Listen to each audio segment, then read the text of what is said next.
नमस्कार, मैं हूं राहुल शर्मा। आप देख रहे हैं SP9 न्यूज़। स्वागत है आप सभी का हमारे इस प्रोग्राम में। और प्रोग्राम की शुरुआत इस वक्त हम कर रहे हैं बीजेपी के सांसद बृजभूषण शरण सिंह से। क्या बीजेपी के सांसद बृजभूषण शरण सिंह अब इस्तीफा देने वाले हैं? क्या वो अपनी कुर्सी छोड़ने वाले हैं? जी हाँ, WFI का जो पोस्ट उन्हें मिला हुआ, अध्यक्ष पद जो मिला हुआ, वो उसको छोड़ देंगे। जी हाँ, ऐसा क्यों कहा जा रहा है? दरअसल अपने दर्शकों को बता दें, महिला पहलवानों ने बीजेपी के सांसद बृजभूषण शरण सिंह पर जिस तरह के आरोप लगाए हैं, उससे एक बात तो ये साबित हो ही जाती है कि बीजेपी के सांसद बृजभूषण का महिला पहलवानों के साथ एक बड़ा कनेक्शन ज़रूर है। हालांकि अपने दर्शकों को ये बता दें कि मौजूदा समय के अंदर बीजेपी के सांसद बृजभूषण शरण सिंह की जिस तरीके से मुश्किलें बढ़ती चली जा रही, क्या ये पूरा मामला कोर्ट में उठेगा? महिला पहलवानों का ये कहना है कि इस पूरे मामले को हम सुप्रीम कोर्ट में उठाएंगे, तमाम सबूतों को रखा जाएगा। लेकिन एक सवाल ये है कि सरकार आखिरकार इस मुद्दे पर क्यों नहीं बात करना चाहती है? सरकार इस मुद्दे से क्यों भटक रही है? हालांकि अपने दर्शकों को ये बता दें कि बीजेपी के सांसद बृजभूषण शरण सिंह पर जब स्मृति ईरानी से सवाल पूछा जाता है तो वो कहती हैं कि वो इस पॉलिटिक्स में पढ़ना नहीं चाहती।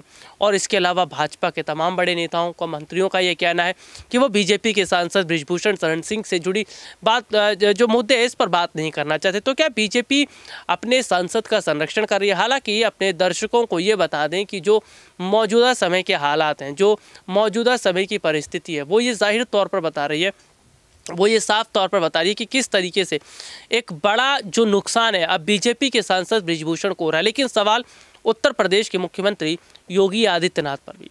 प्रदेश के मुख्यमंत्री योगी आदित्यनाथ, जो अगर मैं बात करूं, बुलडोजर वाले बाबा उन्हें कहा जाता है, बुलडोजर वाली सरकार उन्हें कहा जाता है। लेकिन क्या हम देख रहे हैं कि क्या बृजभूषण शरण सिंह की संपत्ति पर बुलडोजर चलेगा?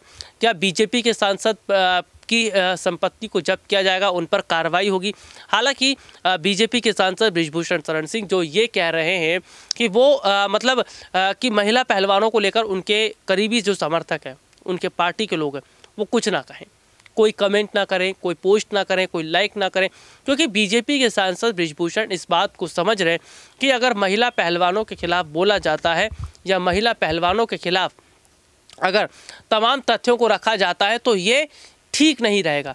क्योंकि मौजूदा समय के अंदर जिस तरह के हालात बने हुए, वो ये जाहिर तौर पर इशारा करते हैं कि अगर सच्चाई निकल जाती है या जो आरोप लग रहे हैं बृजभूषण शरण सिंह पर वो सच साबित हो जाते तो शायद कहीं ना कहीं उनकी संपत्ति को जब्त भी कर लिया जाएगा। हालांकि महिला पहलवानों ने अभी तक हार नहीं मानी है।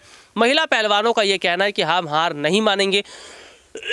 महिला पहलवान जिस तरीके से लगातार हम देख रहे हैं कि वो इस मुद्दे को उठाती नजर आ रही है। हालांकि उनका ये कहना है कि हमारे पास तमाम तरह के सबूत साबित है, कॉल रिकॉर्डिंग हमारे पास है, हमारे पास ऑडियो वीडियो क्लिप, तमाम तरह की चीज़ें उनके पास मौजूद है। तो क्या महिला पहलवानों को इंसाफ मिल पाएगा? ये एक सबसे बड़ा मसला है। लेकिन अगर हम बात करें भाजपा यानी कि भारतीय जनता पार्टी में ऐसे बहुत सारे नेता, ऐसे बहुत सारे सांसद जिनका एक बड़ा जो रिश्ता है वो जुड़ा है अपराध से। देखिए, अगर मैं बात करूं तो जिस तरीके से हम देखते हैं कि भाई मौजूदा समय के अंदर जो स्थिति बनी है वो ये बताती है कि कैसे एक बड़ा नुकसान होता नज़र आ रहा है। और हाँ, कहीं ना कहीं देखिए, इस बात की चर्चा मैं करना चाहूँगा, ये बताता है कि चाहे दिल्ली का कंझावला कांड देख लीजिए, उसमें जो है बीजेपी की नेता का हाथ है। उत्तराखंड में जो अंकिता भंडारी का मुद्दा हुआ, उसमें बीजेपी के नेता के बेटे का हाथ सामने आया। इसके अलावा हाथरस की घटना को देख लीजिए, या इसके अलावा हम देख लेते हैं बहुत सारी ऐसी घटनाएं जो घट रही हैं जिसमें बीजेपी का एक बड़ा कनेक्शन बताया जाता है, लेकिन उनके खिलाफ कार्रवाई नहीं होती है, उनके खिलाफ किसी तरीके का जो है शिकंजा नहीं कसा जाता। तो क्या वाकई आने वाले वक्त में सबसे बड़ा जो नुकसान है वो बीजेपी को हो रहा है, या बीजेपी इन तमाम जो दागी नेता हैं, तमाम दागी विधायक हैं, इनको क्या शॉर्ट लिस्ट कर देगी, इनको टिकट नहीं दिया जाएगा आने वाले वक्त में? क्योंकि ये देखा जा रहा है कि इनकी वजह से पार्टी की छवि खराब होती नज़र आ रही है। मौजूदा समय में गौतम अडानी का मुद्दा सामने आया, अडानी और मोदी के रिश्तों के बीच जो खुलासे हुए हैं, ये चीज़ें आज जनता जान रही है, इन चीज़ों पर जनता ध्यान दे रही है, क्योंकि जनता इस बात को मानती है कि भाई वाकई मौजूदा समय के अंदर जिस तरीके से गौतम अडानी का मुद्दा उठा है और जिस तरीके से हम देख रहे हैं कि अडानी के मुद्दे की लगातार चर्चा हो रही है और कहीं ना कहीं इस पूरे स्कैम में सरकार का कितना बड़ा हाथ है। आज देश की जनता, आज देश का विपक्ष सरकार से सवाल पूछता है, गौतम अडानी से सवाल पूछता है, लेकिन हम क्या देख रहे हैं कि सरकार जवाब नहीं दे पा रही, विपक्ष के ना जवाब दे पा रही, न जनता के सवाल का जवाब दे पा रही। तो क्या मौजूदा समय के अंदर जिस तरह की परिस्थिति बनी है वो ये जाहिर तौर पर बता रही है कि एक बदलती हुई तस्वीर को हम देख रहे हैं, एक बदलते हुए माहौल को हम देख रहे हैं। हालांकि अपने दर्शकों को ये ज़रूर बताना चाहेंगे कि मौजूदा समय के अंदर गौतम अडानी का जो मुद्दा इस वक्त चल रहा है वो चुनाव पर असर पड़ सकता है। इसके अलावा अगर हम बात करें बीजेपी के सांसद बृजभूषण शरण सिंह का, उनका भी जो मुद्दा चल रहा है वो भी कहीं ना कहीं जांच का विषय बनता नजर आ रहा है। लेकिन देखिए, महिलाओं की बात करने वाली स्मृति ईरानी आज महिलाओं पर चुप है।